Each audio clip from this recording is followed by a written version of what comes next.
Olá a todos, olá a todas, sejam muito bem-vindos, sejam muito bem-vindas a mais uma aula do nosso curso de Introdução à Formação do Sujeito na Medicina. Bom, hoje nós inauguramos aqui o nosso módulo 3, onde a gente vai adicionar àquilo que a gente já construiu, que é o eixo, uma camada adicional. Uma camada que ela é suplementar e uma camada que ela é fundamental para que a gente consiga se estruturar enquanto um sujeito dentro da medicina. O que a gente viu até agora foi um diagnóstico daquilo que é a nossa fragmentação, segundo, o estabelecimento de um eixo e terceiro, a constituição de uma arquitetura mental. Agora, a partir disso, na verdade, a gente vai realmente começar a efetuar aquilo que é um esboço da arquitetura mental. Então, a arquitetura mental vai ser aquele elemento suplementar para que você, sujeito, estudante de medicina, para que você, sujeito médico, se torne muito mais do que um médico.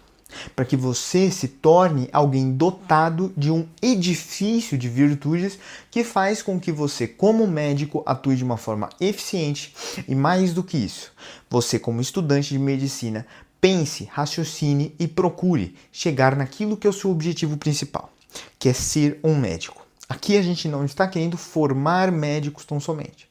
Aqui nós estamos querendo também, ou mais do que isso até, formar sujeitos, tá bom?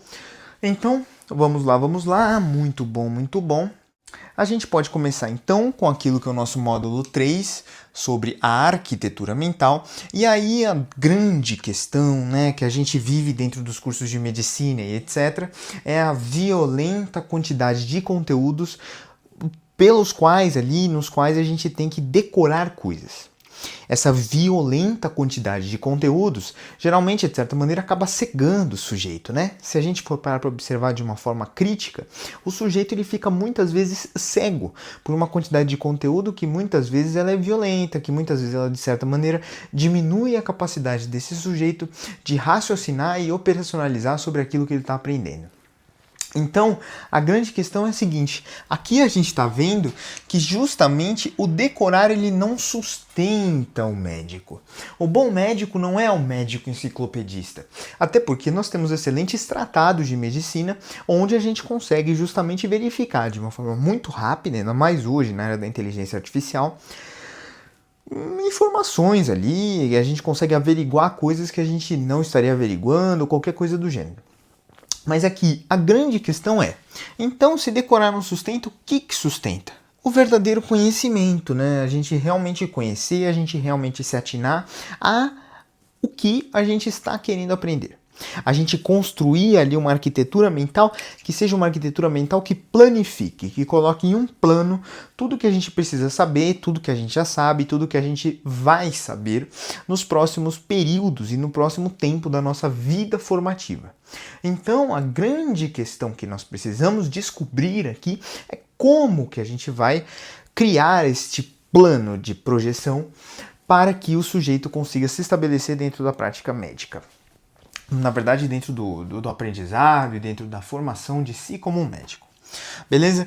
Então, a gente vai justamente criticar o principal elemento de grande parte da forma como nós, estudantes de medicina, aprendemos, que é a ideia de que o acúmulo tem que ser indiscriminado. Ou seja, a gente tem que acumular o máximo de conhecimento que a gente conseguir, porque quanto mais a gente acumule, tanto mais serão as nossas capacidades enquanto médico. Isso é uma visão errada, tá?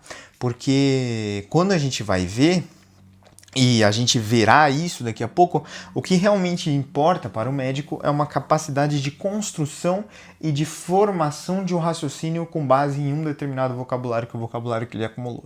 O médico precisa de um vocabulário básico, que é muito extenso, mas esse vocabulário básico não tem que ser um enciclopedismo, tá? Tem que ser só um vocabulário. E aí, a grande coisa, né, Henri Poincaré já diria, né, que um amontoado de casas não é uma pedra. Ou melhor, né, que um amontoado de pedras não é uma casa, né, ou até aquela velha máxima platônica, eleomórfica, de tudo mais, onde se diz que o todo ele é maior do que a soma das partes, porque ele tem um valor de todo dentro de si. Ele tem um valor do todo, tem esse peso do todo dentro de si. Isso é uma ideia que a gente precisa levar em consideração quando a gente para raciocinar sobre o que é o ser médico. O médico ele tem que ser um sujeito completo. O médico tem que ser um sujeito dotado de uma capacidade de intersecção de cada uma das pedras a ponto de montar um raciocínio diagnóstico com base em tudo aquilo que ele viu. Tá bom? Muito bom.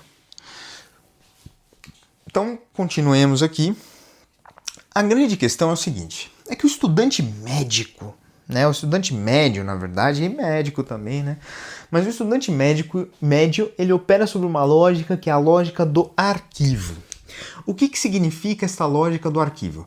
Olha só, a lógica do arquivo é praticamente o seguinte, que para mim, aprender é igual a armazenar dados isolados. Então, eu vou pegar, vou construir ali um arquivo, vou fazer uma taxonomia do meu conhecimento. Taxonomia, pessoal, vamos lembrar ali do nosso cursinho, né? Taxonomia, colocar as coisas em determinadas cadeiras, em determinadas categorias, e aí você vai arquivando, e aí essa coisa tá aqui, essa outra coisa tá aqui, essa coisa tá aqui, essa coisa tá aqui. Isso é fazer uma taxonomia, tá bom? E aí, cara, este cara aqui, que é um sujeito, estudante de medicina e tudo mais, ele fica ali buscando um certo acúmulo. Ele vai lá, ele abre o Guyton, o que eu chamo docilmente de Guyton, e ele fica ali tentando decorar cada uma das reações que acontecem dentro do nosso corpo, cada um dos processos fisiológicos vitais. Ele fica ali tentando decorar hard. E aí fica tentando decorar de novo, daí ele esquece o que é um neurônio. Aí fica uma grande bagunça, fica uma coisa absolutamente desestruturada, fica uma coisa mais do que desestruturada, fica uma coisa sem pé e nem cabeça. Por quê? Porque justamente o aluno ele perdeu aquela capacidade de averiguar com base naquilo que ele já viu. Por quê? Porque ele fica ali tentando armazenar o máximo de informação possível. Então cada livro para ele é uma novidade. Cada livro para o aluno de medicina é uma novidade. Por mais que o livro repita tudo que ele já falou em outro livro e que ele já viu em outro livro, para o aluno de medicina vai ser sempre uma grande novidade, né? Então existe esse fetiche por armazenar dados isolados. E aí a ideia é que estudar é de fato, na verdade, empilhar fatos novos sobre fatos antigos.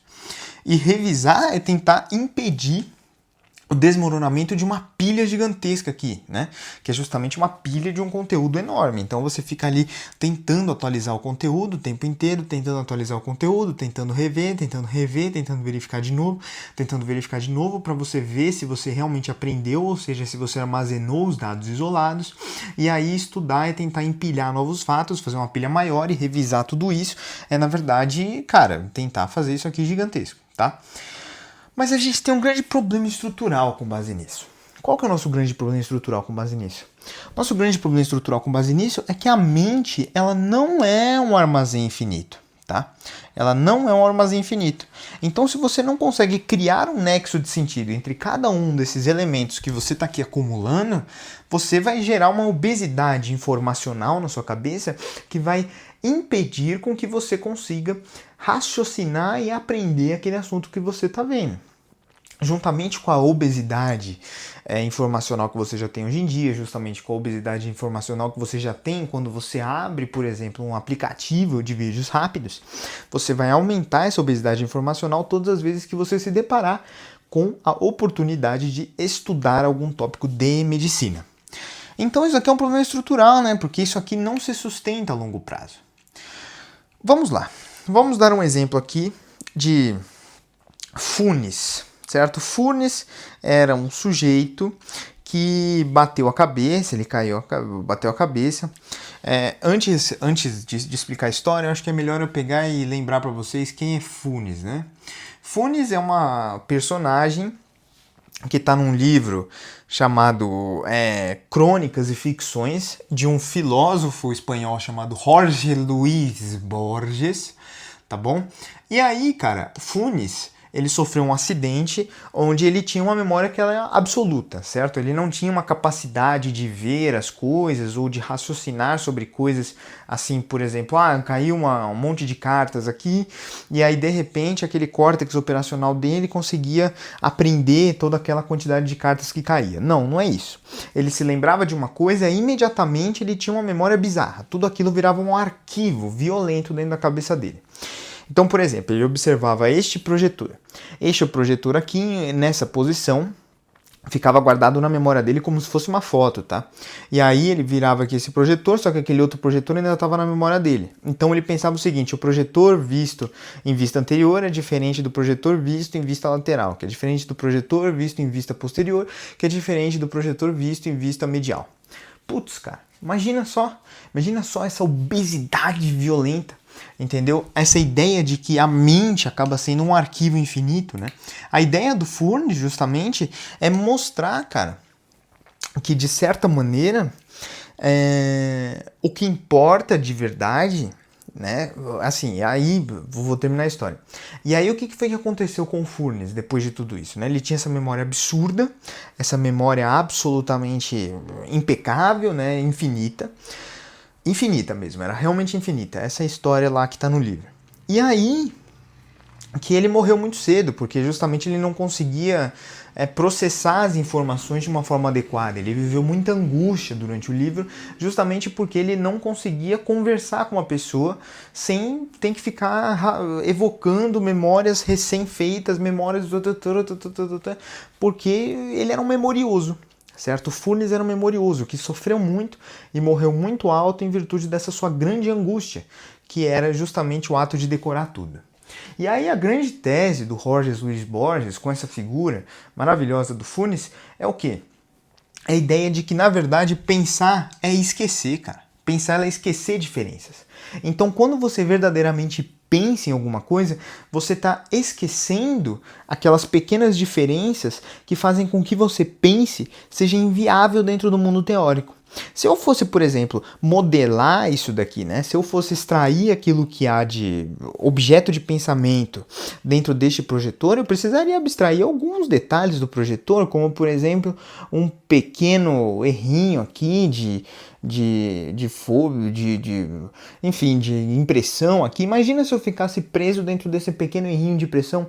Se eu não conseguisse superar essas diferenças e, portanto, abstraí-las daquilo que é a minha observação e a minha teorização sobre o que é o passador de slides, o que aconteceria, cara?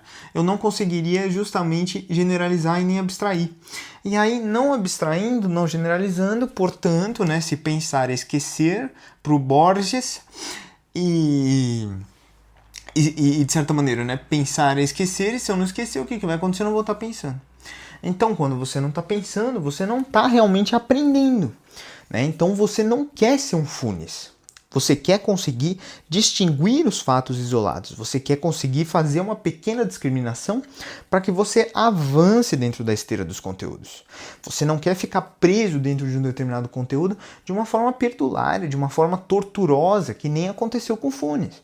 Você não quer ficar ali sentado, esbaralhado no chão, pensando o quanto que sua vida é infernal, porque você não conseguiria parar de pensar naquilo que você já teve que pensar. Você não conseguiria ter uma memória infinita, é uma grande maldição para a vida do homem.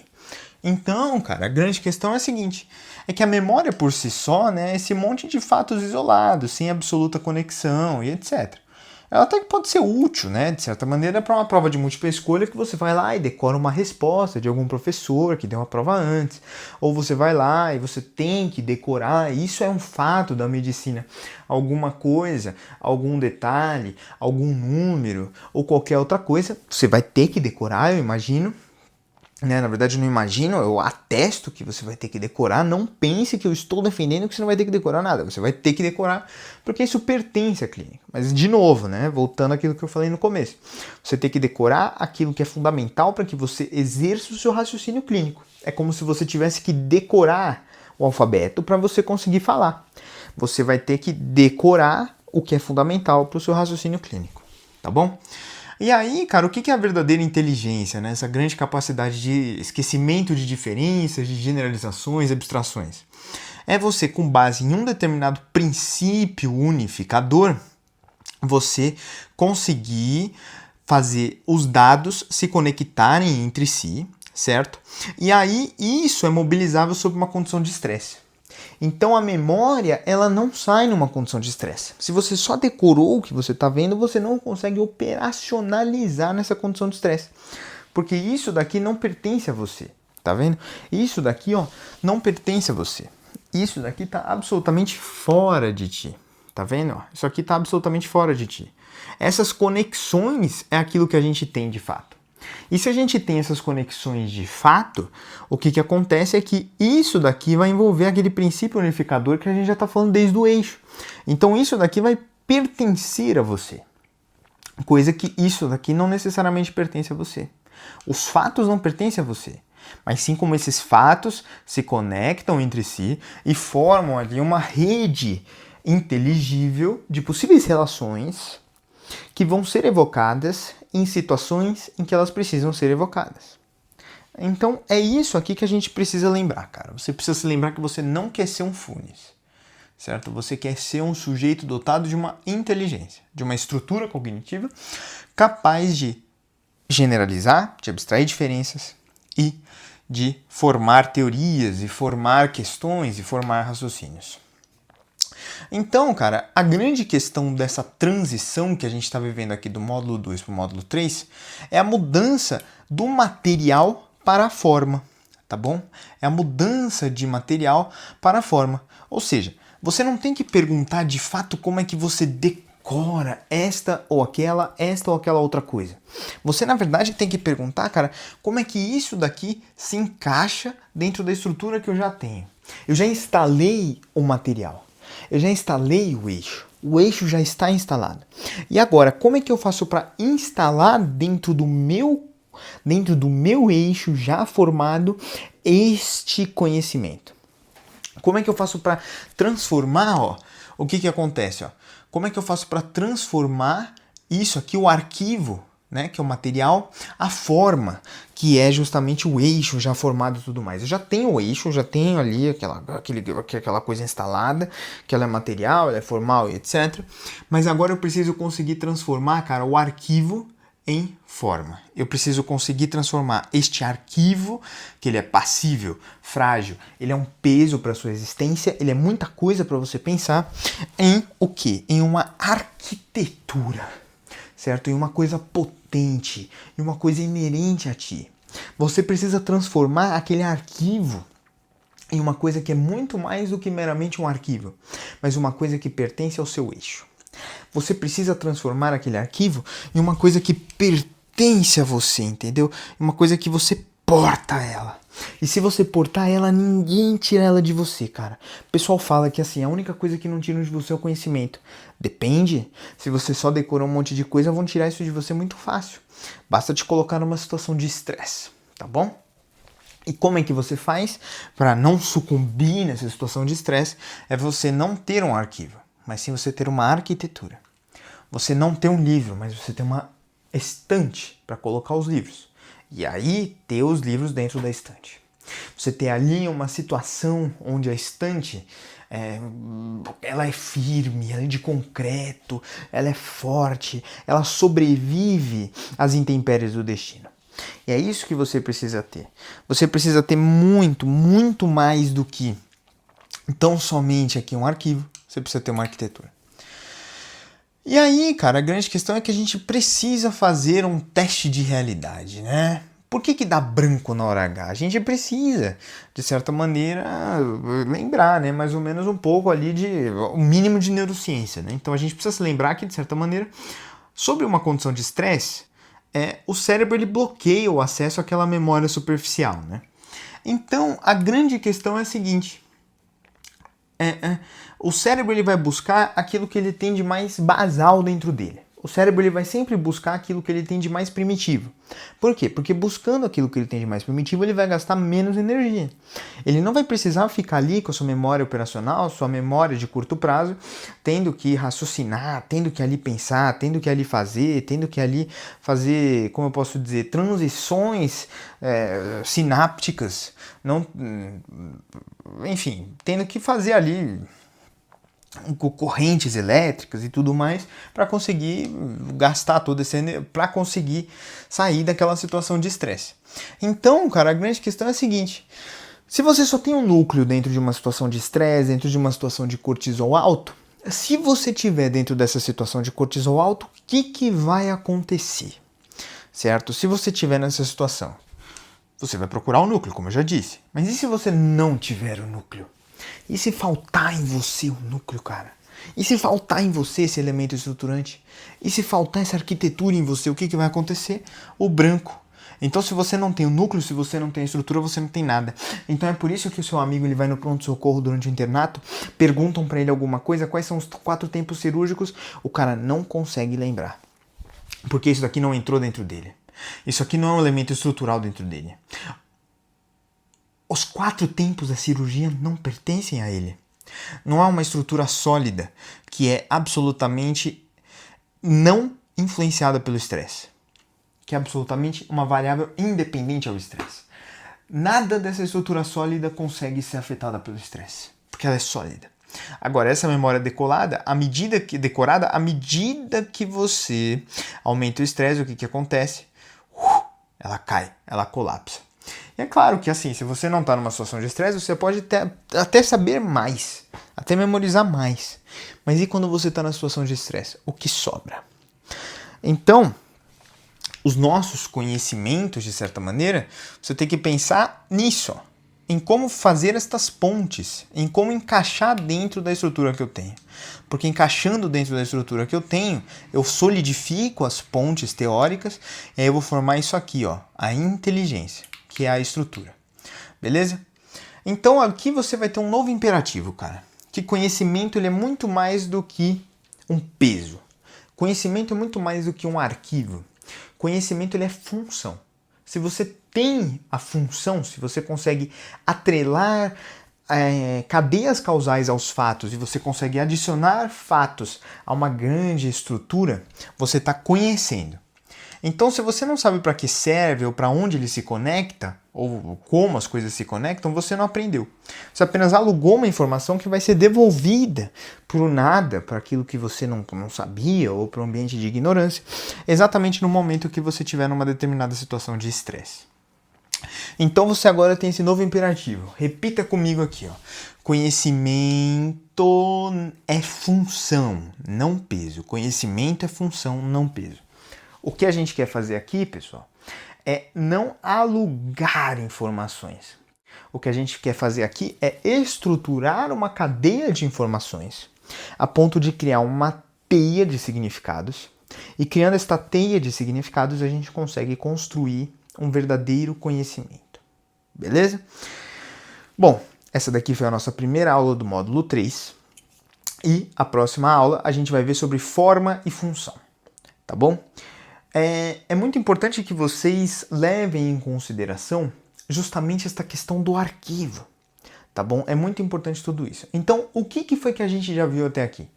A gente já viu o sujeito sendo desintegrado, a gente já viu a reconstrução do sujeito, a formação do eixo, e agora a gente está vendo aqui como é que a gente constrói uma arquitetura mental, que não é baseada numa decoreba solo, ela é baseada em uma estrutura sólida, que sob uma condição de estresse você vai aguentar. Eu garanto para você. Beleza? Muito obrigado. É isso aí. Valeu. Fiquem para a próxima aula, viu? Muito obrigado. Falou.